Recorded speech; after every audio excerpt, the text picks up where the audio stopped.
بالله من الشيطان الرجيم بسم الله الرحمن الرحيم إن الله وملائكته يصلون على النبي يا أيها الذين آمنوا صلوا عليه وسلموا تسليما اللهم صل على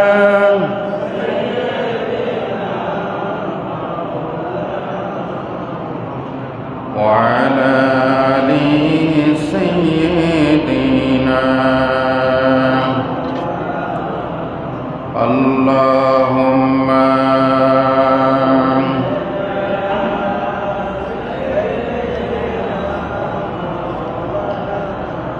وعلى آل سيدنا بلغ العلا بكماله كشف الدجى بجماله حسنت جميع خصاله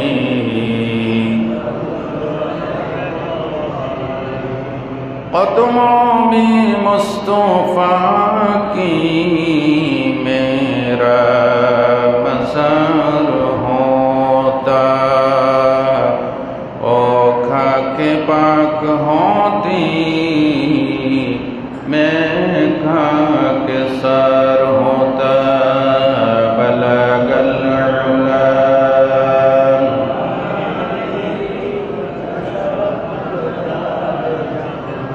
حسنت جميع خصاله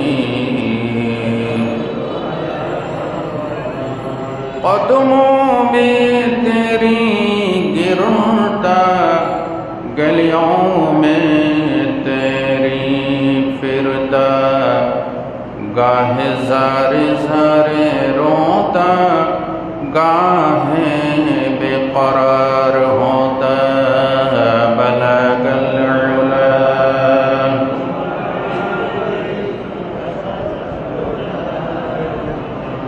حسنت جميع خصاله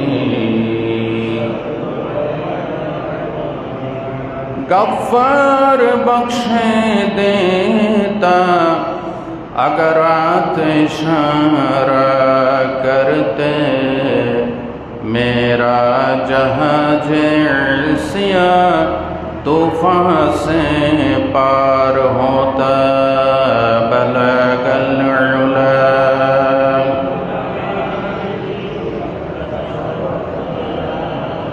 حسنت جميع خصاله সমস্ত প্রশংসার মালিককে সে আল্লাহর জন্য জবান দারাজ করে সকলে বলি আলহামদুলিল্লাহ। আপনারা সবাই ভালো আছেন? পবিত্র মুহররম মাসের আজকের দ্বিতীয় জুমার নামাজ।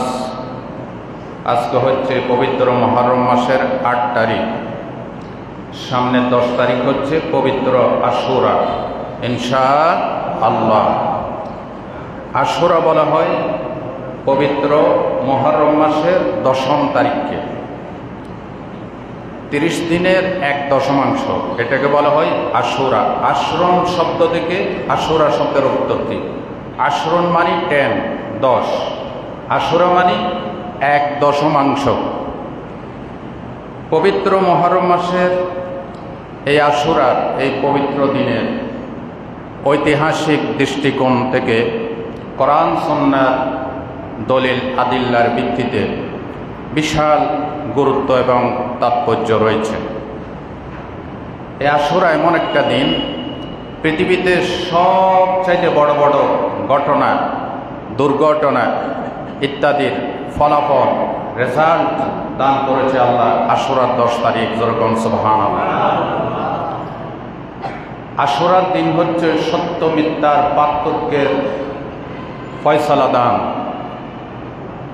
স্বৈরাচার জালেম এবং ইসলামপন্থীদের মাঝে জয় পরাজয়ের রেজাল্টের দিন পবিত্র আশুরা। আলহামদুলিল্লাহ বলেন। আশুরা শুধুমাত্র আমাদের এই বর্তমান বাংলাদেশে নয়, বা সাহাবীদের যুগে নয়, বা নবীর যুগে নয়, সৃষ্টির সূচনা থেকে আশুরার গুরুত্ব, বলেন সুবহানাল্লাহ। দুনিয়া যেদিন থেকে শুরু সেদিন থেকে আশুরার গুরুত্ব। এই আশুরা এমন একটা দিন, অনেক গুরুত্বপূর্ণ ঘটনার ভিতরে কিছু বর্ণনায় এসেছে এই দিন আল্লাহ তাআলা আদম আলাইহিস সালামের তওবা কবুল করেন। আলহামদুলিল্লাহ বলেন। আদম আলাইহিস সালাম কি গুনাহ করেছিলেন? গুনাহ করে নাই, ভুল করছিলেন। তবে তিনি নিজ উদ্যোগে হয়ে ভুল করে নাই।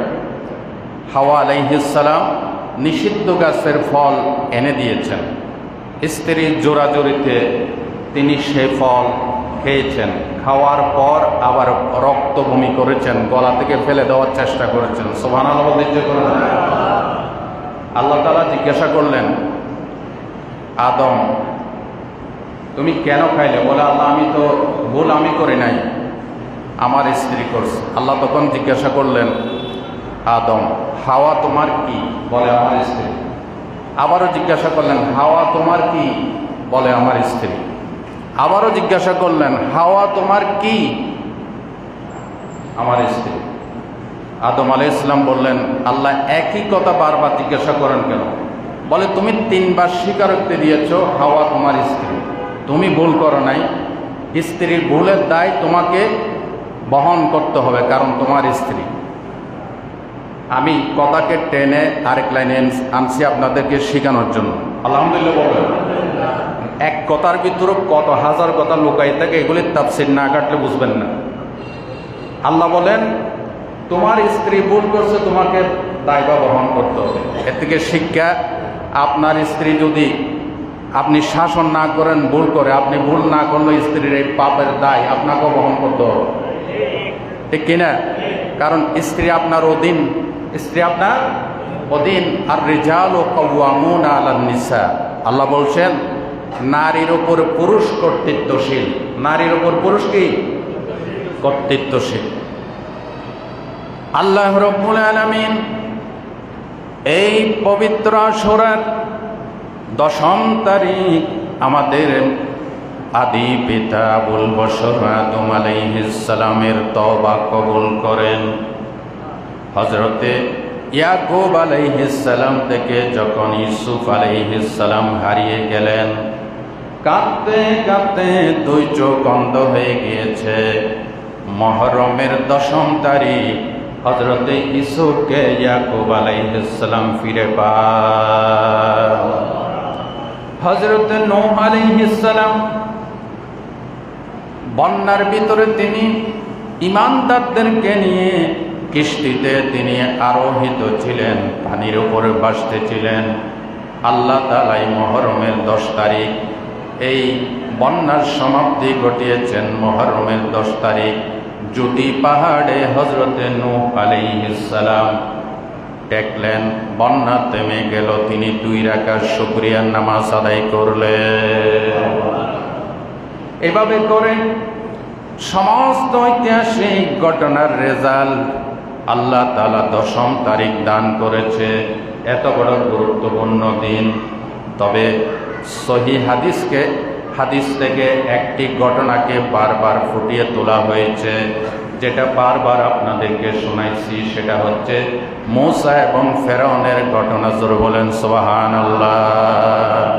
নবী যখন মদিনায় যান, তখন ইমাম হুসাইন শাহাদাত বরণ করেছেন। আপনারা ইতিহাস জানেন, ইমাম হুসাইন শাহাদাত বরণ করেছে 61 হিজরিতে, রাসূলুল্লাহর ইন্তেকালের আরো বহু পরে। নবী যখন মদিনায় হিজরত করেন, তখন কি ইমাম হুসাইন শহীদ হয়েছিলেন? তখন নবীজি দেখলেন আশুরার এই মুহররমের 10 তারিখ ইহুদিরা রোজা রাখে। নবী জিজ্ঞেস করলেন কেন রোজা রাখো? বলে আজকে মূসা আলাইহিস সালাম তার অনুসারীদেরকে আল্লাহ বিজয় দান করছে। এই একটি ঘটনাকে হাদিসে বারবার সহিহ সনদের ভিত্তিতে 10 তারিখের ঘটনা বারবার ফুটিয়ে তোলা হয়েছে। আর মূসা আলাইহিস সালাম এবং ফেরাউনের ঘটনা এমন এক ঘটনা, কোরআন শরীফের মনে হয় প্রত্যেক পৃষ্ঠায় মূসা ফেরাউন আছে। অন্তত মিনিমাম 27টা সূরাতে ডাইরেক্ট এবং ইনডাইরেক্টলি পুরো কোরআনের ভিতরে সবচেয়ে বেশি আলোচিত হয়েছে মূসা এবং ফেরাউনের ঘটনা। ঐতিহাসিক ঘটনা, রাজনৈতিক দ্বন্দ্ব সংঘাত, মূসা এবং ফেরাউনের দ্বন্দ্বটা লাগছিল কি স্থানীয় চেয়ারম্যানের সাথে নাকি ডাইরেক্ট প্রেসিডেন্টের সাথে? প্রেসিডেন্টের সাথে। সুবহানাল্লাহ বলতে ইচ্ছে করে না? তার মানে কোরআন শরীফে আয়াতগুলি আল্লাহ নাজিল করে আমাদেরকে শিক্ষা দিচ্ছেন যে কিয়ামত পর্যন্ত ইসলাম প্রতিষ্ঠার আন্দোলনে এইভাবে রাজনৈতিক দ্বন্দ্ব সংঘাত চলবে, ঠিক কিনা? হযরত মূসা আলাইহিস সালাম ফেরাউনের কোনো ক্ষতি করে নাই। ফেরাউনকে শুধু বলেছেন, ফেরাউন জমিন যার আইন চলবে তার, আমি মূসার আইনও চলবে না, তোমার আইনও চলবে, আল্লাহর আইন চলবে। ফেরাউন বলল, সাহস তো কম না, আমার বাড়িতে লালিত পালিত হইয়া আমাকে নতুন রবের দাওয়াত দাও। লা আজআলান্নাকা মিনাল মাসজুনিন। এ মূসা, তোমাকে আমি জেলখানায় ঢুকাবো।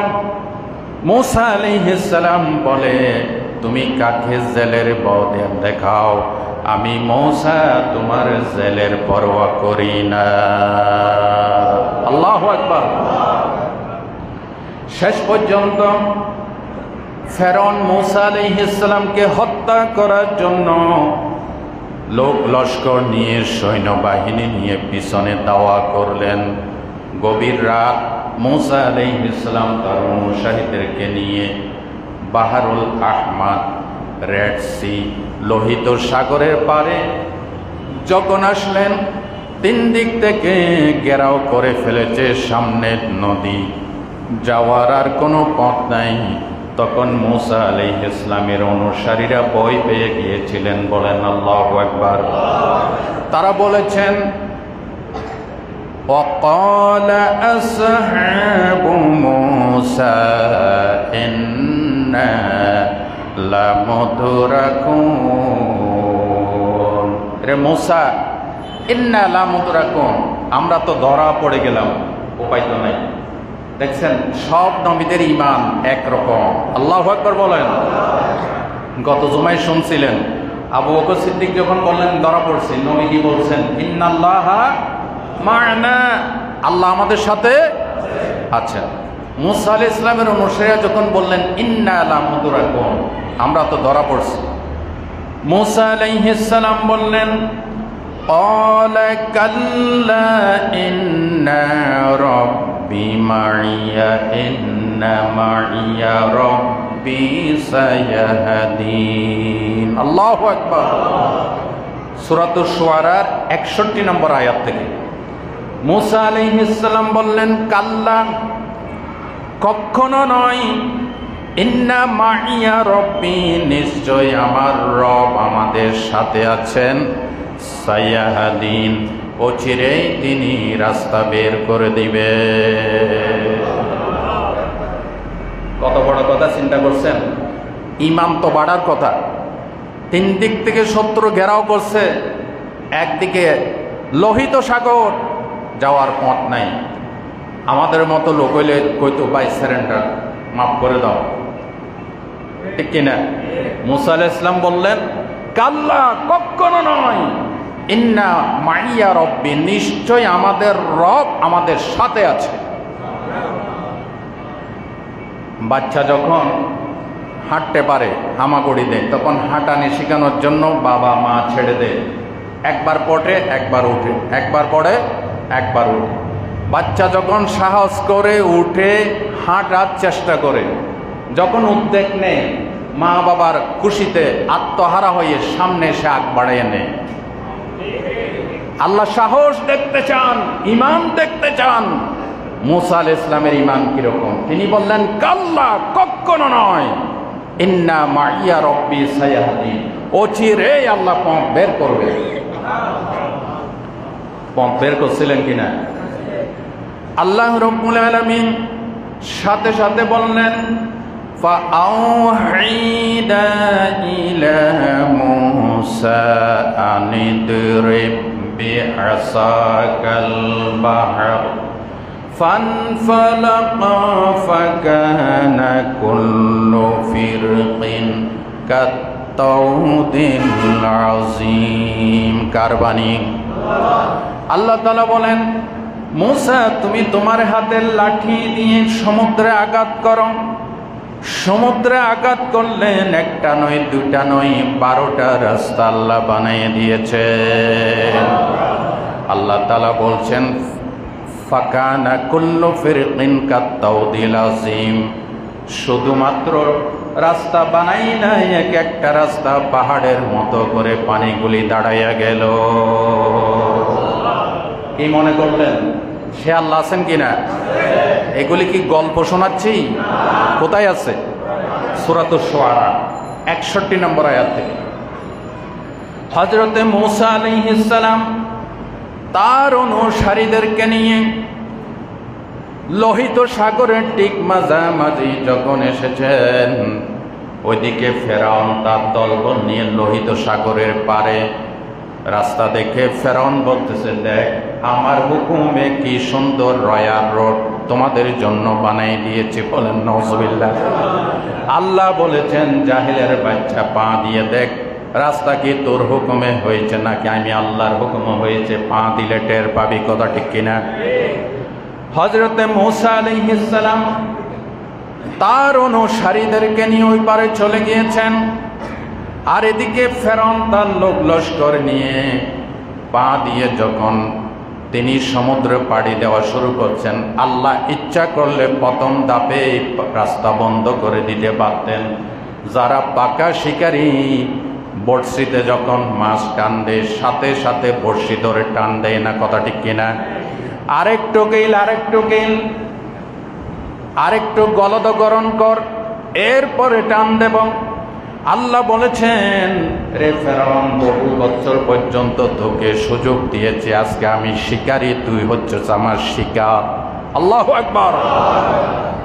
আরেকটু গেল, সামনে যখন অ্যাডভান্স করলেন, সমুদ্রের মাঝামাঝি এসেছেন, তখন আল্লাহ রব্বুল আলামিন পাকড়াও শুরু করলেন। রব্বুল আলামিন বলেন, ওয়া আনজাইনা মূসা ওয়া মান মা'হু সুম্মা আগরাকনা কওমাল আখারিন। আল্লাহ বলেন, মূসা এবং তার অনুসারীদেরকে বাঁচাই দিলাম, অপর গোত্রকে পাকড়াও করলাম। এমন পাকড়াও শুরু হয়ে গেল, ঢেউয়ের উপরে ঢেউ, পানি একবার পানির নিচে চলে যায়, আবার পানির উপরে উঠে আসে। পানি কাইতে কাইতে অনুসারীরা, সৈন্য সামন্ত সবাই মারা গেল। একা হযরতে মূসা বিরোধিতাকারী ফেরাউন বেঁচে আছে। ফেরাউন যখন দেখল উপায় নাই, আর বাঁচবে না, তখন ফেরাউন ঈমান আনলো। ঈমান কি কবুল হয়েছিল? আমি আমার ভাষায় বলি, গজব যখন আসে, নিকৃষ্ট ফেরাউন পর্যন্ত ঈমান আনার চেষ্টা করে। আমার দেশে এমন নব্য ফেরাউন, নব্য ফ্যাসিস্ট তৈরি হয়েছিল, গজব দেখো তারা শিক্ষা নেয় না। আমি চ্যালেঞ্জ করে বলি, এই নব্য ফ্যাসিস্ট, এই নব্য ফেরাউন যদি সুযোগ পায়, আগের চাইতে আরো ডবল নির্যাতন করবে। ফেরাউনের চাইতো, কি বলেন, ব্লক সভাপতি, ঠিক আছে না? এরা ফেরাউনের চাইতো নিকৃষ্ট নাকি উৎকৃষ্ট? জোরে বলেন। নিকৃষ্ট, ইতিহাসের শ্রেষ্ঠতম নিকৃষ্ট। হায়া নাই, লজ্জা নাই, দুর্নীতি করে আবার ক্যামেরার সামনে কথা কয় কেমনে? জুতার বাড়ি মারা দরকার এগুলি। ঠিক কিনা বলো? 10ই মুহররম আমাদেরকে হকের পক্ষে কথা বলতে শেখায়। স্বৈরাচার পতন দিবস 10ই, আরো জোরে বলেন, স্বৈরাচার পতন দিবস। স্বৈরাচার পতন দিবস। আজীবন স্বৈরাচারের বিরুদ্ধে কথা বলেছি ইনশাল্লাহ। এই মাওলানা কাউকে ভয় করেন আল্লাহ ছাড়া? কাকে ভয় করবেন? আমি ছাত্র জীবন থেকে কাউকে ভয় করি না, এক আল্লাহ ছাড়া কারো ভয় করেন। কারণ ভয়ের একমাত্র হকদার কে? আল্লাহ। পাকড়াও যখন শুরু হয়েছে, ফেরাউন দেখতেছে আর উপায় নাই, আর উপায় নাই, তখন ঈমান আনতেছে। এই ঈমান আনার ঘটনা আছে সূরা ইউনূসে। কোন সূরায়? ইউনূসে। এই একটু আগে কইলাম না, অন্তত 27টা সূরার ভিতরে ডাইরেক্ট মূসা ফেরাউনের দ্বন্দ্বের কথা আল্লাহ ফুটাই তুলেছে। ফেরাউন যখন দেখল ঈমান আনা ছাড়া, আল্লাহকে স্বীকার করা ছাড়া মুক্তি নাই, তখন ফেরাউন বলেছিল হাত্তা আদরাকাহুল গারক قال آمنت أنه لا إله إلا الذي آمنت به بنو إسرائيل। ফেরাউন বলল, আমি ঈমান আনলাম ওই আল্লাহর উপরে যে আল্লাহর উপরে ঈমান এনেছে মূসা এবং বনি ইসরাইলের লোকেরা। আল্লাহকে ব্যাখ্যা দিয়ে বলতেছে, আল্লাহ তুমি যদি না বুঝো তাহলে এইভাবে বুঝো। ফেরাউনের মূসা আলাইহিস সালাম, হারুন আলাইহিস সালাম, বনি ইসরাইলের লোকেরা যে আল্লাহর উপরে ঈমান আনছে, আমিও সেই আল্লাহর উপরে ঈমান আনলাম। ওয়া আনা মিনাল মুসলিমিন, আমি শান্তিপ্রিয় মানুষদের ভিতরে আমিও একজন। আল্লাহ তাআলা বললেন, আল আন وقد عصيت قبل وكنت من المفسدين। আল্লাহ বললেন, এখন কি তোর ঈমান আনার সময় হলো? 950 বছর পর্যন্ত হায়াত দিয়েছি, 950 বছরের ভিতরে একদিন জ্বর হয় নাই, কুসকুসে কাশিও দিই নাই। এখন কি তোর ঈমান আনার সময় হলো? ঈমান তো কবুল করলাম না। আলিয়াউমা নুনাজ্জিকা বিবাদানিকা লিতাকুনা লিমান খালফাকা আয়া। ওরে ফেরাউন, ঈমান তো কবুল করলাম না, তবে লোহিত সাগরের মাঝখানে তোর সাথে আমার একটা চুক্তি হয়ে যাক। এই চুক্তিটা আল্লাহ কোরআন শরীফে তুলে দিয়েছেন। কারণ হলো ফেরাউন, নমরুদ, আবু জেহেল, আবু লাহাব চলে গিয়েছে, কিন্তু তাদের প্রেতাত্মা, তাদের অনুসারীরা যায় নাই। আল্লাহ তাআলা বলেন, ওরে ফেরাউন, তোর এই লাশকে আমি পানিতে পৌঁছতে দেব না, মাছে খাবে না, মাটিয়ে গ্রহণ করবে না। তোর এই লাশটাকে আমি নুনাজ্জিকা, শুটকি বানাইয়া কিয়ামত পর্যন্ত রেখে দেব। আল্লাহু আকবার। মিশরে পিরামিড ফেরাউনের লাশ দেখো, কোরআনের পাতার সাথে মিলাও, আল্লাহর কোরআন কত বাস্তব, ঠিক কিনা? কোরআন কত বাস্তব। কিন্তু ইতিহাসের সবচেয়ে বড় শিক্ষা হচ্ছে, ইতিহাস থেকে কেউ শিক্ষা নেয় না। ফেরাউনের লাশ দেখার পরও দেশে দেশে নতুন নতুন ফেরাউন তৈরি হয়, ঠিক কিনা? কিন্তু সমস্ত ফেরাউনের ইতিহাস হচ্ছে শেষ পর্যন্ত জুতার বাড়ি খেয়ে দেশ থেকে পালিয়ে যেতে হয়। পৃথিবীতে কেউ স্থায়ী হয় না, হোক না সে ফেরাউন কিবা নমরুদ, কেউ ববে চিরদিন রয় না, কেউ ববে চিরকাল রয় না, ঠিক না বেটি? ভাই বন্ধুগণ, এই মূসা আলাইহিস সালামকে মুহররমের 10 তারিখ আল্লাহ বিজয় দান করেছেন। ফেরাউন এবং তার সৈন্য সামন্তদেরকে পানিতে চুবাইয়া শেষ করে দিয়েছেন। তারিখটা ছিল মুহররমের 10 তারিখ। জোরে বলেন সুবহানাল্লাহ। এই জন্য আজকের এই জুমা থেকে আমরা সেই ঘটনার ব্যাখ্যা দিলাম। বলেন তো দেখি, মুহররমের 10 তারিখ স্বৈরাচার পতন দিবস, জালেমদের পতন দিবস। কয় তারিখ? মুহররমের 10 তারিখ। আশুরার প্রধানতম শিক্ষা হচ্ছে, আপনারা আমার কথা শুনতেছেন? আচ্ছা, এই যে কথাগুলি বলতেছি এগুলি কি আমি বানাই বলতেছি? জি জি। কোত্থেকে বলতেছি? কোরআন। আশুরার প্রধানতম শিক্ষা হচ্ছে জুলুমের বিরুদ্ধে, স্বৈরাচারের বিরুদ্ধে, দখলদারিত্ব, চাঁদাবাজির বিরুদ্ধে জোরালো অবস্থান তৈরি করতে হবে। ঠিক কিনা? কোন প্রকারের জুলুম আমরা সমর্থন করি না। জোরালো অবস্থান থাকতে হবে। এখন জালেম কারা? কোরআনের সাথে মিলান।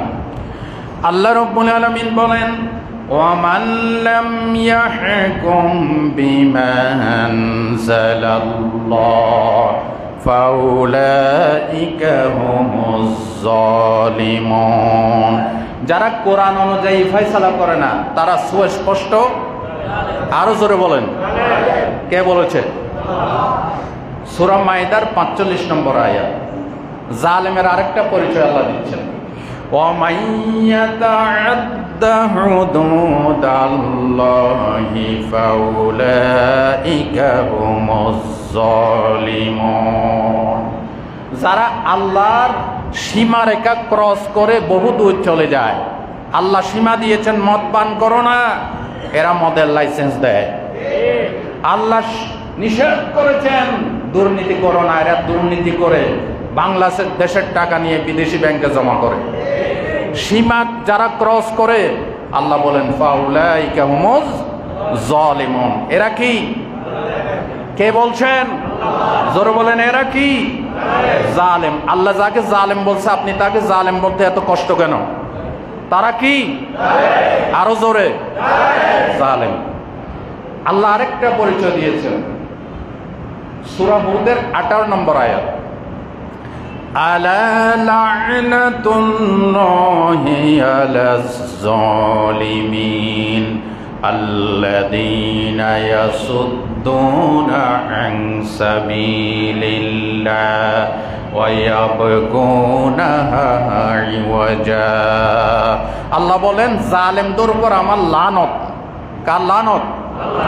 এরা কারা? আল্লাহ বলছেন আল্লাযীনা ইয়াসুদ্দুনা আন সাবিলিল্লাহ, যারা আল্লাহর রাস্তায় বাধার সৃষ্টি করে। এত আস্তে বলেন ঠিক? এদের জন্য সব রাস্তা ওপেন, সব আন্দোলনের রাস্তা ওপেন। ইসলামী আন্দোলনের কথা কইলে বেটা একটা মৌলবাদী, জঙ্গিবাদ। কি সৃষ্টি করছে? কি সৃষ্টি করছে?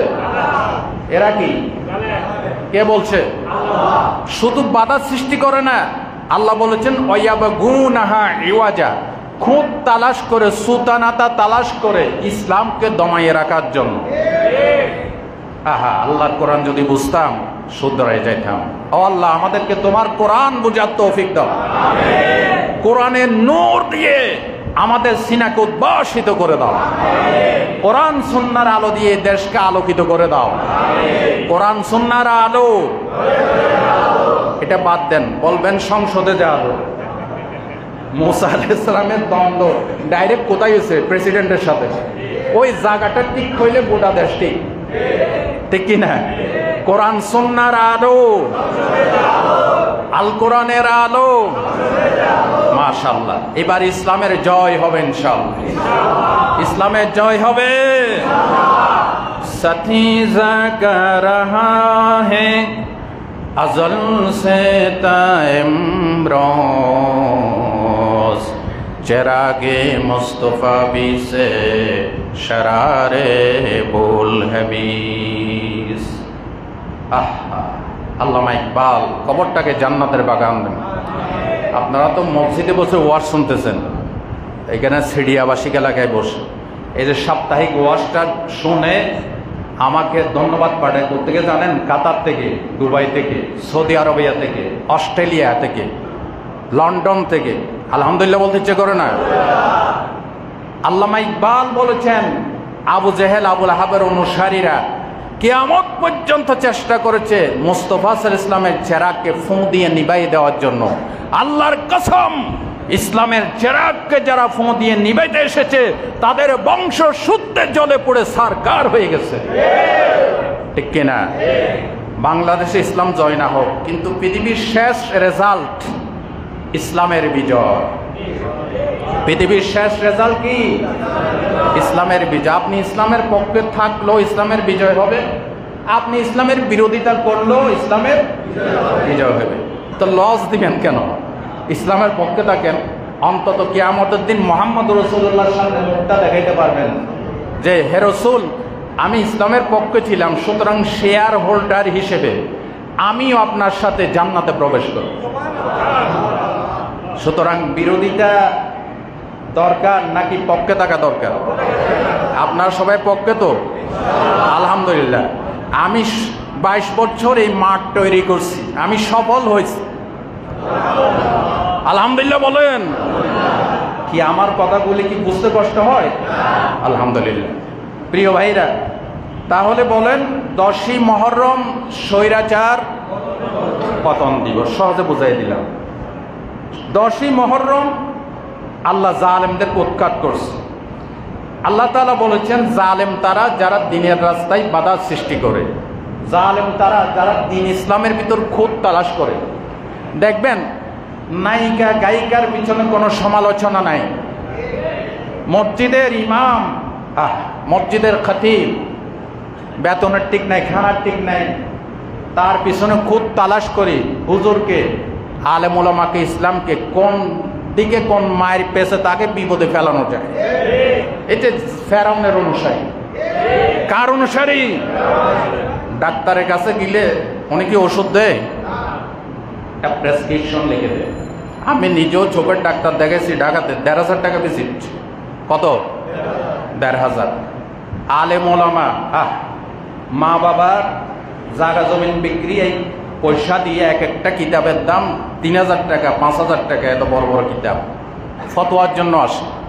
সায়রা না দেয় না, ইমাম সাহেব খতিব সাহেব যাওয়ার সময় আবার হাত তুলে দোয়াও করে দেয়। এরপরও হুজুরের সমালোচনা করে। ঠিক কিনা বলেন? আপনারা কি হুজুরদের সমালোচনাকারী? আলহামদুলিল্লাহ। আলহামদুলিল্লাহ বলেন। আমার মুসল্লিদের ভিতর আলহামদুলিল্লাহ ভালো লোকের সংখ্যা বেশি, 2-1 জন তো থাকবেই, এটা সিস্টেম। ঠিক কিনা? যেখানে মুহাম্মদ সাল্লাল্লাহু আলাইহি ওয়াসাল্লাম জন্ম লাভ করছে এখানে তো শয়তান থাকার কথা না, কিন্তু সেখানেও শয়তান ছিল। ঠিক কিনা? আমরা ওটা কেয়ার করি না। ইনশাআল্লাহ হক কথা চলবে ইনশাআল্লাহ। দেখেন আরেক জালেমের আবির্ভাব হয়েছে, ইমাম হযরতে আমির মুআবিয়া রাদিয়াল্লাহু তাআলা আনহু। ওনার ইন্তেকালের পরে ওনার অপদার্থ সন্তান, মদদি জোয়ারি সন্তান ইয়াজিদ 61 হিজরি সনে ক্ষমতার মসনদ দখল করে। অতঃপর সমসাময়িক সাহাবায়ে কেরাম তার বিরুদ্ধে আন্দোলন করলেন, প্রতিবাদ করলেন। তিনি শুনলেন না, তিনি রাষ্ট্রীয়ভাবে মদের লাইসেন্স দিলেন। কে? ইয়াজিদ। কে? ইয়াজিদ। শুধু তাই নয়, ইয়াজিদ একসাথে 2 বোনকে, আপন 2 বোনকে একসাথে বিয়ে করা জায়েজ করেছিল। আরো জোরে বলেন নাউজুবিল্লাহ। বলেন এ কি জালেম নাকি জালেম নয়? জালেম। আল্লাহর কোরআনের দৃষ্টিতে সুস্পষ্ট জালেম। এই জালেমের বিরুদ্ধে প্রতিরোধ গড়ে তুললেন ইমাম হুসাইন রাদিয়াল্লাহু তাআলা আনহু। এটা অনেক লম্বা ঘটনা, বারবার বলেছি, আমি সামারাইজটা বলার চেষ্টা করি। ইমাম হুসাইন রাদিয়াল্লাহু তাআলা আনহুকে শত শত চিঠি দিয়েছে কুফাবাসী, ইরাকের কুফাবাসী, যে আপনি আসেন, আপনাকে আমরা নেতা মানব, ইয়াজিদকে মানি না। ইমাম হুসাইন রাদিয়াল্লাহু তাআলা আনহু অবস্থা পর্যবেক্ষণ করার জন্য চাচাতো ভাই মুসলিম বিন আকিলকে পাঠিয়েছেন। মুসলিম বিন আকিল যখন গিয়েছেন, 40,000 কুফাবাসী মুসলিম বিন আকিলের হাতে বায়াত নিলেন, সমর্থন দিলেন। ইমাম হুসাইন রাদিয়াল্লাহু তাআলা আনহু তিনি চিঠি পেলেন। চিঠিতে লেখা ছিল, ইমাম মুসলিম বলেছেন আপনি ইরাকে চলে আসেন, কুফায় চলে আসেন, অবস্থা আমাদের অনুকূলে। ভাগ্যের নির্মম পরিহাস, ইমাম হুসাইন যেদিন কুফায় গিয়েছেন সেদিন ওই 40,000 কুফাবাসী লেভেন্টিস মার্কা আশেক, যারা ভয়ভীতি, ধমকি আর হুমকি দেখলে ইমান পরিত্যাগ করে বাতিলকে সমর্থন করে, ওই 40,000 কুফাবাসী ইয়াজিদের হুমকিতে ধমকিতে তারা বায়াত সমর্থন পরিত্যাগ করলো। রেজাল্ট কি আসলো? হযরতে মুসলিম বিন আকিলকে নির্মমভাবে শহীদ করা হলো। আমাদের অবস্থা হচ্ছে কুফাবাসীদের মতো। রসুলের তাইফের ঘটনা শুনে কান্দি, ইমাম হুসাইনের শাহাদাতের ঘটনা শুনে কান্দি। আমাদের চোখের পানি সব কিছু ইসলামের জন্য, আমাদের বুকের ব্যথা ইসলামের জন্য, কিন্তু আমাদের ভোট, আমাদের সমর্থন, আমাদের আন্দোলন, আমাদের গলার আওয়াজ সব কিছু ইসলাম বিরোধীদের জন্য। ঠিক কিনা বলেন? কুফাবাসীদের মতো। আমরা কি কুফাবাসীদের মতো হব? না, ইনশাআল্লাহ জীবন যতক্ষণ আছে ইসলামের সাথে আছে ইনশাআল্লাহ। ইসলাম নিয়ে মরতে চাই এবং মরার পরও যেন এই দোয়াটা কার্যকরী হয়, বিসমিল্লাহি ফি সাবিলিল্লাহ ওয়া আলা মিল্লাতে রাসূল। এটা সহজত্ব হচ্ছে আল্লাহর নামে রসুলের গাড়িতে উঠাই দিলাম, আল্লাহর নামে রসুলের গাড়িতে। এবার বলেন, আপনি যদি ইসলামের পথে না থাকেন, আপনার যৌবন ইসলামের কাজে লাগে নাই, আপনার লেখা ইসলামের কাজে লাগে নাই, আপনার চান্দা ইসলামের কাজে লাগে নাই, আপনার গলা স্লোগান ইসলামের কাজে লাগে নাই, আপনার ভোট ইসলামের কাজে লাগে নাই। বলেন, এই মরা লাশটা রাসূলুল্লাহর কি টাকা পড়ছে আপনার এই মরা লাশটা তার গাড়িতে স্থান দিবে? ঠিক কিনা বলো? ফি সাবিলিল্লাহ, আল্লাহর রাস্তায় যদি গ্রহণযোগ্যতা পেতে চান, জীবদ্দশায় আল্লাহর রাস্তায় থাকতে হবে ইনশাআল্লাহ। ইমাম হুসাইন রাদিয়াল্লাহু তাআলা আনহু তিনি কারবালার ময়দানে আসলেন। কারবালা অর্থ হচ্ছে মুসিবতের সেন্টার, মুসিবতের স্থান। ইমাম হুসাইন রাদিয়াল্লাহু তাআলা আনহু তিনি যখন কারবালার ময়দানে শিবির স্থাপন করলেন, তাবু স্থাপন করলেন, তিনি প্রস্তাব পাঠিয়েছিলেন, আমি যুদ্ধ করতে আসি নাই, আমাকে নিয়ে যাও, দামেশকে নিয়ে যাও, এজিদের কাছে নিয়ে যাও, তার সাথে আমি আলাপ আলোচনা করব, তাকে বুঝাবো এই রাস্তা থেকে ফিরে আসার জন্য। কিন্তু এজিদ আলাপ চাই নাই। এজিদ বলে দিয়েছে, হুসাইনের মস্তক কেটে আমার কাছে নিয়ে আসো, হয় বায়াত না হয় মস্তক। বলেন নাউজুবিল্লাহ। মুহররমের 7 তারিখ থেকে পানি বন্ধ করে দেওয়া হয়েছে। ফুরাত নদীর চতুর্দিকে 4000 সৈন্য মোতায়েন করা হয়েছে। ফুরাত নদীর পানি কুকুরে খাইতে পারবে, বাঘে খাইতে পারবে, শিয়ালে খেতে পারবে, পশু পাখি খেতে পারবে, কাফের মুশরিকেরা খেতে পারবে। সেদিন আওলাদের রাসূলের জন্য ফুরাত নদীর পানিকে বন্ধ করে দেওয়া হয়েছিল। বলেন নাউজুবিল্লাহ। অথচ আমার ইসলাম বলেছে, কাফের হোক মুশরিক হোক, আল্লাহর ঘর খানায় কাবাও যদি ধ্বংস করে, কোন কাফের আপনার কাছে একটু পানি চাই, ইসলাম বলেছে আগে পানি দাও। পানি পান করার পর যদি ঈমান আনে, কাবা ঘর ধ্বংস করে যে গুনাহ করেছে এর চাইতেও বড় সওয়াব আপনি পেয়ে যাবে। আমার ইসলাম কত সুন্দর, সুবহানাল্লাহ বলতে ইচ্ছে করে না? কিন্তু সেদিন ইমাম হুসাইনের জন্য পানি বন্ধ করে দেওয়া হয়েছিল। 6 মাসের দুগ্ধবৎস সন্তান আলী আসগর, বুকের দুধ শুকাই গেছে, মায়ের বুকে দুধ নাই, জিহ্বাটা বাচ্চার মুখে পুরে দিয়েছে, জিহ্বা পাথরের মতো শক্ত হয়ে গেছে, জিহ্বা বারবার ফেরত চলে আসে। এবার হাসান বানু, সকিনা বানু বললেন, ইমাম হুসাইন এই বাচ্চা তো কারো বিরুদ্ধে তীর তরবারি ধরবে না, কোলে করে নিয়ে যাও, তাদের হাতে হলো 1 ফোঁটা পানি দিতে বলো। নির্মম ইতিহাস, করুণ ইতিহাস। পানি দেয় নাই। ইমাম হুসাইন 6 মাসের দুগ্ধবৎস সন্তান আলী আসগরকে বুকে করে নিয়ে বললেন, এজিদের সৈন্যরা আমার এই ছেলেটা পানির অভাবে মরে যায়, আমরা তোমাদের দুশ্মন। কিন্তু এই ছেলে তো দুশ্মন নয়, তীর ধরবে না, তরবারি ধরবে না, তোদের হাতে হলো এক ফোঁটা পানি দাও। ফোরাত নদীর উত্তর দিক থেকে হরমেলা নামে এক বকবক এজিদের সৈন্য বিষাক্ত একটা তীর এমন ভাবে নিক্ষেপ করে দিল, ইমাম আলী আসগরের কণ্ঠ নালী দিয়ে তীর ঢুকে অপর প্রান্ত দিয়ে তীরটা বেরিয়ে গেল। আলী আসগর একটু গা নাড়া দিয়ে শহীদ হয়ে গেল। তাঁবুর ভিতরে এনে রক্তাক্ত সন্তানটাকে সামনে নিয়ে বলতেছে, হাসান বানু, সকিনা বানু, এই সন্তান জীবনে আর কখনো পানির জন্য বিরক্ত করবে না। এই নাও তোমাদের সন্তানকে হজে কাউসারের পানি, জান্নাতের পানি পান করে নিয়ে এসেছি।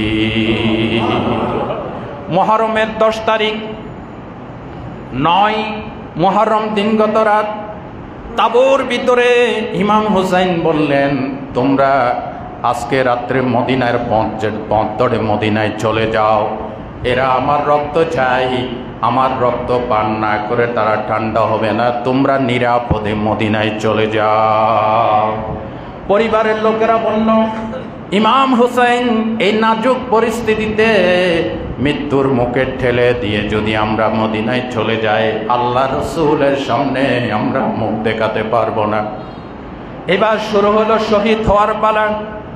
ইমাম হুসাইনের বাতুস পুত্র বাতিজা আব্দুল্লাহ বিন হাসান শহীদ হয়ে গেলেন, ইমাম কাসেম শহীদ হয়ে গেলেন। যুবক ভাইরা আমার, তোমাদের মতো 18 বছরের সন্তান ইমাম হুসাইনের টক ববে তাগড়া যুবক সন্তান আলী আকবরও শাহাদাত বরণ করলেন। আল্লাহু আকবার। ধর্মের পথে শহীদ যাহারা, আমরা সেই জাতি। ধর্মের পথে শহীদ যাহারা, আমরা সেই জাতি। সাম্যমৈত্রী এনেছি আমরা, বিশ্বে করেছি জ্ঞাতি। আমরা সেই জাতি, আমরা সেই জাতি। আল্লাহু আকবার। এই কবিতাটা লেখছেন কে? কাজী নজরুল ইসলাম। আমরা বীরু জাতি নয়, ধর্মের পথে শহীদ যাহারা, আমরা সেই জাতি। আমরা শহীদ হতে পারি, কিন্তু কোন ফেরাউন তার অনুসারীদের সাথে আমরা আঘাত করতে পারি না। ঠিক কিনা বলো? ইমাম হুসাইন রাদিয়াল্লাহু তাআলা আনহু 10ই মুহররম সবাই যখন শহীদ হয়ে গেলেন, একমাত্র হযরতে জয়নুল আবেদিন বাতিজা এসে বললেন, তিনি জ্বরে আক্রান্ত ছিলেন, বললেন, ইমাম হুসাইন আমাকে বিদায় দেন, আমিও কারবালার ময়দানে যাই। ইমাম হুসাইন বলেন, বাতিজা তোমাকে কিভাবে অনুমতি দেয়? তুমি যদি শহীদ হয়ে যাও, আওলাদে রসুলের সিলসিলা বন্ধ হয়ে যাবে। বরং আমার শাহাদাতের পর নারীদেরকে নিয়ে তুমি মদিনায় যাবে। মদিনায় গিয়ে রসুলের রওজার সামনে, আমার নানার রওজার সামনে সালাম দিয়ে আমার শাহাদাতের সংবাদটা আমার নানার কানে পৌঁছাইয়া দিও। ইমাম হুসাইন কারবালার ময়দানে গেলেন, বললেন, ও ইয়াজিদের সৈন্যরা, আমি হচ্ছি সেই হুসাইন যেই হুসাইনের মুখে টোটে চুমো না দিলে আমার নানা শান্তি পেতেন না। আমার নানা মসজিদে নববীতে জামাতে যখন ইমামতি করতেন, আমি দৌড়ে গিয়ে নানার কান্দের উপরে বসে পড়তাম। আমার মনে কষ্ট আসবে বিদায় নানা সিজদাকে লম্বা করে দিতে। আমি হচ্ছি সেই হুসাইন, মারো তীর মারো, তরবারি মারো, আওলাদের রাসূলের রক্ত দিয়ে হাতকে রঞ্জিত করো। এই বক্তব্য তাদের মনে দাগ কাটে নাই। সেদিন সীমারে যে তারা যুদ্ধে লিপ্ত হয়ে গেল, ইমাম হুসাইনকে রক্তাক্ত করলো। একজনে আর কতক্ষণ লড়াই করবেন? রক্ত মুছতে মুছতে চোখ দিয়েও রক্ত পড়ে, মুখ দিয়েও রক্ত পড়ে, শরীর দিয়ে ফিঙ্কি দিয়ে রক্ত পড়তেছে। রক্তগুলি এইভাবে ডলে এনে ইমাম হুসাইন যখন মুখের উপর মাখলেন, চোখ বন্ধ করে দেখতে পেলেন মদিনা থেকে নানা জান সরওয়ারে কায়নাত মুহাম্মদুর রাসূলুল্লাহ সাল্লাল্লাহু আলাইহি ওয়াসাল্লাম এসে বলতেছেন, আল্লাহুম্মা আতিল হুসাইনা সাবরাও ওয়া আজরা। আল্লাহু আকবার। আল্লাহ আমার নাতিকে তুমি সবরের শক্তি দাও। জোরে কোন সুবহানাল্লাহ। বললেন, নাতি হুসাইন, তুমি মনে করো না তোমার এই ঘটনা সম্পর্কে আমি বেখবর। আল্লাহ আমাকে সব কিছু জানিয়েছেন। আমি দেখতেছি তোমার এই রক্ত আমি জমা রাখলাম, কিয়ামতের দিন এজিদ এবং তার অনুসারীদের বিপক্ষে আল্লাহর আদালতে সাক্ষী হিসেবে আমি পেশ করব। আল্লাহু আকবার বলেন।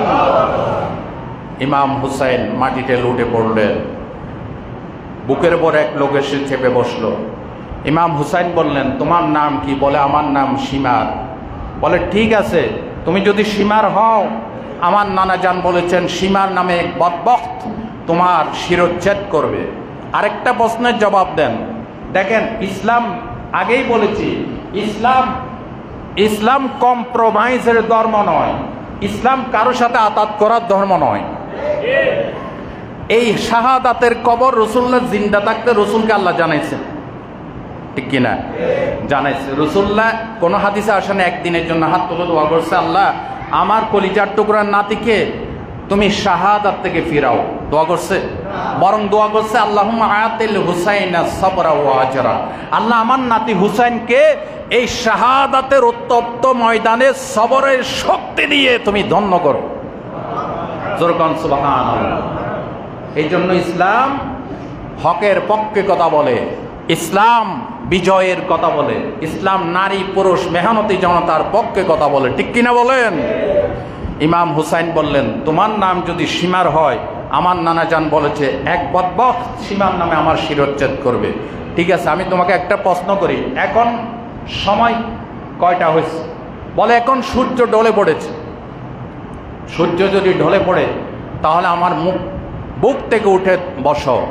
আমি তোমার কাছে জান ভিক্ষা চাই না, একটা অনুরোধ করি, জীবন সায়াদ নে, আমাকে একটু আল্লাহর সামনে নত হওয়ার সুযোগ দাও। কোন মুমিন কোন জালিমের কাছে জান ভিক্ষা চাইতে? ইমাম হুসাইন বললেন, না মসজিদে মে না বাইতুল্লাহ কি दीवारों की साए में नमाज इश्क आदा होती है तलवारों की साए में नमाज इश्क आदा होती है तलवारों की साए में। अल्लाह अकबर। ना मस्जिद में তুমি ভয় পাই না, আমি নামাজ আদায় করার জন্য মসজিদেও যাব না। না বাইতুল্লাহ কি দীওয়ারও কি সায়েমে, বাইতুল্লাহর দরজার সামনে মাতাফও যাব না। নামাজে ইশকে আদা হতি হে তলোয়ারও কি সায়েমে। তাহলে তোমার তরবারি ছায়াত হলে আমি আল্লাহর সামনে মাথা নত করব। আর বুখারীর হাদিস কি বলছে? কিতাবুল জিহাদ। রাসূলুল্লাহ বলেছেন, ইলামু, তোমরা জেনে রাখো, আন্নাল জান্নাতা তাহতা জিলালিস সুয়ুব, নিশ্চয় জান্নাত তরবারি ছায়াতলে। জোরে কন্না সুবহানাল্লাহ। জান্নাত কোথায়? তরবারি। যেই কথা বললে আপনার বিরুদ্ধে তরবারি উঠে, যেই কথা বললে আপনার বিরুদ্ধে ওই এই সিদ্ধান্তের ভিতরে আপনার জান্নাত। আমরা জান্নাত চাই নি? জান্নাত চাই। তাহলে হকের পক্ষে থাকতে হবে। আল্লাহ তৌফিক দান করেন। ভাই ও বন্ধুগণ, ইমাম হুসাইন কোন রকম নিয়ত বেঁধে রুকু করে যখন প্রথম সিজদায় গিয়েছেন, আল্লাহর কাছে কেঁদে কেঁদে বলতেছে, আল্লাহ আমার এই শাহাদতে যদি তুমি খুশি হয়ে থাকো, তাহলে এই শাহাদাতের খবর আমার নানার কবরে পৌঁছাইয়া দিও। এই কথা বলতে পারে নাই, সীমার আঘাত করল, ইমাম হুসাইনের শিরচ্ছেদ হয়ে গেল। কিয়ামত পর্যন্ত দলিল হয়ে গেল। তিনি মাথা দিয়ে দলিল দিয়ে গেলেন, প্রয়োজনে মাথা দিব, প্রয়োজনে ব্যবসা ছেড়ে দেব, প্রয়োজনে চাকরি ছেড়ে দেব, কোনো বাতিলের সামনে মাথা নত করা যাবে বাতিল সে দেবনে ওয়ালে আয়াসমা নেহি হাম সোবার কর চুকা হে তো ইমতিহান হামারা। আল্লামা ইকবাল বলেছেন, এই পৃথিবী 100 বার টেস্ট করেছে, মুসলমান মাথা দিতে জানে, বাতিলের সামনে মাথা নত করতে জানে না। ঠিক কিনা বলেন? ইমাম হুসাইন আমাদেরকে শিখাই গেছে। সেদিন ইমাম হুসাইন যদি আতাত করতেন তাহলে কিয়ামত পর্যন্ত দলিল হয়ে যেত, বাতিলের সামনে আতাত করা যায়। সুতরাং কোনো সুযোগ নাই। ইমাম হুসাইন আতাত করেন নাই, তিনি সমঝোতা করেন নাই, হকের পক্ষে জীবন দিয়ে প্রমাণ করেছে ইসলাম প্রয়োজনে শহীদ হতে হবে, তারপরে ইসলামের বিজয় নিশান ওঠাতে হবে ইনশাআল্লাহ। কতলে হুসैन असल में मर के जीता ইসলাম জিন্দা होता है हर কারবালা की बात। ইমাম হুসাইন শহীদ হয়েছেন, কিন্তু ইসলাম নতুনভাবে সেই কারবালার জমিন থেকে জিন্দা হয়েছে। ঠিক কিনা বলেন? এজিদ টিকতে পারে নাই, মাত্র 2 বছর না গড়াতে এজিদের উপর খোদার গজব পড়েছে। এজিদ আল্লাহর খানায় কাবায় আগুন লাগিয়ে দিয়েছে আল্লাহর গিলাফে। সেই দিনে দামেস্কে মারাত্মক একটা রোগে আক্রান্ত হয়ে অত্যন্ত নির্মমভাবে এই এজিদ জাহান্নামে চলে গিয়েছে। জোরে বলেন নাউজুবিল্লাহ। তার পরবর্তীতে তার ছেলে মসনদ দখল করে এরপরে তার বাবার অপরাধের জন্য তিনি ক্ষমা চেয়েছেন, কিন্তু ইতিহাস আল্লাহ তাকে ক্ষমা করবেন না। ক্ষমা করবেন? ক্ষমা করবেন না। আওলাদে রসুলের খুন যিনি জড়িয়েছে তার জন্য জাহান্নাম। জোরে বলেন, তার জন্য কি? জাহান্নাম। অনেকে বলেন এজিদকে কাফের বলা যাবে না, কিন্তু সে যে কাজগুলি করেছে তাকে নির্দ্বিধায় কাফের বলা যায়। ঠিক কিনা বলেন? কারণ রাষ্ট্রীয়ভাবে মদের লাইসেন্স দিয়েছে এজিদ। বলেন, আল্লাহ যেটা নিষিদ্ধ করছে ওইটা যারা হালাল করে তারা কাফের নাকি মোমেন? কাফের। 2 বোনকে বিয়ে করে একসাথে জায়েজ করেছে, আল্লাহ যেটা হারাম করেছে এটাকে যারা জায়েজ করে তারা কাফের নাকি মোমেন? কাফের। সুতরাং নির্দ্বিধায় বলতে পারি ইয়াজিদ একজন লম্পট, এজিদ একজন দুশ্চরিত্র, এজিদ একজন জুয়াড়ি, এজিদ একজন কোরআন বিরোধী সুন্নাহ বিরোধী একজন কাফের ছিল। সুতরাং এজিদের এই মর্মান্তিক পরাজয় দেখে নব্য এজিদ ফেরাউন তোমরা শিক্ষা নাও। যারা ইসলামের বিরোধিতা করবা পারবে না, পারবে না। কারণ হচ্ছে ইসলামের মেন সুইচ আল্লাহর হাতে। ইসলামের মেন সুইচ কার হাতে? আমি এটা বুঝাইতে গিয়ে অনেক সময় বলি, এক গ্রাম দেশে মূর্খ চাকর টাউনে কাজ নিচ্ছে মালিকের বাসায়। তো মালিক একদিন বলতেছে, এই আমি তো শুয়ে গেছি, তুমি একটু লাইটটা অফ করে দাও। গ্রাম দেশে সে কখনো এই ধরনের এলইডি লাইট, এনার্জি লাইট এগুলি দেখে না। চেরাক দেখতে দেখতে তার এগুলি চোখ ধোয়া হয়ে গেছে। সে কি করছে, চেয়ারের উপর চেয়ার দিয়ে লাইটের উপর ফুঁক মারতেছে। মনে মনে চিন্তা করতেছে ব্যাপার কি, ফুঁকাইতে ফুঁকাইতে আমার মাথা ব্যথা হয়ে যায় কিন্তু লাইট বন্ধ হয় না। স্যার, স্যারে বলতেছে কিরে ফুঁকের আওয়াজ আইয়ে করতে? স্যার, গ্রাম দেশে এক ফুঁকে 10-12টা নিভাই ফেলি, এটা দেখি ফুঁক দিলে আরো 12। স্যার বলতেছে এটা তুই গ্রামের কেরাসিন তেলের বাতি পাইছো, ওয়ালের সাথে সুইচ আছে, সুইচ স্টপ করলে নিভে যাবে। ইসলাম বিরোধীরা শোনো, ইসলাম কেরোসিন তেলের বাতি নয়, ইসলামের মেন সুইচ আল্লাহ রাব্বুল আলামিনের হাতে। ঠিক কিনা বলো? ইউরিদুনা লিউতফিউ নূরাল্লাহি বিআফওয়াহিহিম ওয়াল্লাহু মুতিম্মু নূরিহি ওয়ালাউ কারিহাল কাফিরুন। আল্লাহ তাআলা বলেন, মহাসত্যের অস্বীকারীরা তারা চাই মুখের ফু দিয়ে আমার নূরকে, ইসলামের আলোকে নির্বাপিত করে দেবে। আল্লাহ বলেছেন, আমি আমার ইসলামের আলোকে পূর্ণতা দান করব, তাতে কাফের মুশরিকদের অন্তরে যত জ্বালা যন্ত্রণা হোক না কেন। আল্লাহু আকবার। সূরাতুস সফে আসছে আয়াতটা।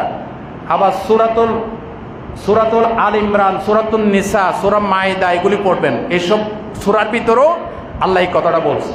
সুতরাং 10ই মুহররম থেকে আমরা শিক্ষা নেব যে আমরা সব সময় স্বৈরাচারের বিপক্ষে, ইসলামের বলেন, স্বৈরাচারের ইসলামের পক্ষে। ইয়াজিদের, আমাদের দেশে এক শ্রেণীর আশিক রাসূলরা হুসাইনি মুসলমান কই কই মাইকের সামনে গলা ফাটায়, কিন্তু সমর্থন করে এজিদের অনুসারীদেরকে, ঠিক কিনা বলো? এরা আজীবন এজিদের বামপন্থীদের দালালি করছে, আর মাইকের সামনে তো হুসাইনি মুসলমান। এজিদকে ভোট দিয়ে, মহদদি জুয়াড়ি চাঁদাবাজদেরকে ভোট দিয়ে হুসাইনি মুসলমান হওয়া যায় না, ঠিক কিনা বলো? আল্লাহ আমাদেরকে বোঝার তৌফিক দান করেন। তাহলে 10ই মুহররম আমরা শিক্ষা নেব, আমরা সব সময় ইসলামের পক্ষে, শান্তির পক্ষে, অশান্তির বিপক্ষে, সন্ত্রাসের বিপক্ষে, শান্তির পক্ষে, দুর্নীতি, জুলুম, দখলদারিত্বের বিপক্ষে, শান্তির পক্ষে, আমরা সমস্ত বৈষম্যের বিপক্ষে, আমরা ন্যায় নীতির পক্ষে, বলেন ইনশাআল্লাহ। আরেকটা কাজ করবেন, 10ই মুহররম যারা পারেন রোজা পালন করবেন, বলেন ইনশাআল্লাহ। সেটা হচ্ছে, একটু ব্যাখ্যা দিয়ে বলি। সহিহ মুসলিমের হাদিসে এসেছে, আল্লাহ রসুল যখন, আমি একটু শুরুতে ইঙ্গিত দিয়েছিলাম, আল্লাহ রসুল যখন মদিনায় গেলেন, দেখলেন ইয়াহুদিরা 10ই মুহররম রোজা রাখে। কারা রাখে? ইয়াহুদিরা হচ্ছে মুসা আলাইহিস সালামের উম্মত। রাসূলুল্লাহ জিজ্ঞাসা করলেন, মা হাযাল ইয়াউম আল্লাযী তাসুমুনাহু, এটা কোন দিন তোমরা যেদিন রোজা রাখো? তারা বললেন, হাযা ইয়াউমুন আযীম আনজাল্লাহু ফীহি মুসা ওয়া কওমাহু, এটা একটা মহান দিন, যে দিনে মুসা এবং তার অনুসারীদেরকে আল্লাহ ফেরাউনের কবল থেকে নাজাত দান করছে। এই জন্য ফাসামাহু মুসা শুকরা, আমাদের নবী মুসাও শুকরিয়া করে রোজা রাখছে। নাহনু নাসুমুহু, আমরাও তার অনুসরণে রোজা রাখি। রাসূলুল্লাহ তখন বললেন, নাহনু আহাক্কু ওয়া আওলা বিমুসা মিনকুম, তোমাদের চাইতে আমার ভাই মুসার আরো বেশি আমি হকদার, আরো নিকটবর্তী, বলেন সুবহানাল্লাহ। তখন ফামারা বিসিয়ামিহি, রাসূলুল্লাহ নিজেও 10ই মুহররম রোজা রাখতেন, সাহাবীদেরকেও নির্দেশ দিতেন।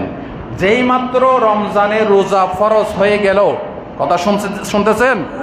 যেই মাত্র রমজানের রোজা ফরজ হয়ে গেল, সহিহ মুসলিমের হাদিস, আল্লাহ রসুল বললেন, ফামান শাআ ইয়াসুমুনাহু ওমান শাআ তারাকাহু, তোমাদের ভিতরে যার ইচ্ছা এই রোজাটা রাখবে, যার ইচ্ছা তরক করবে, জোরগণ সুবহানাল্লাহ। তবে রাসূলুল্লাহ বলছেন, মুহররমে রোজা রাখতে গিয়ে ইহুদিদের বিরোধিতা করো, কারণ ইসলাম কখনো অন্য জাতির সাদৃশ্যতা স্বীকার করে, চাই সেটা বিয়েতে হোক, চাই সেটা ইবাদতে হোক।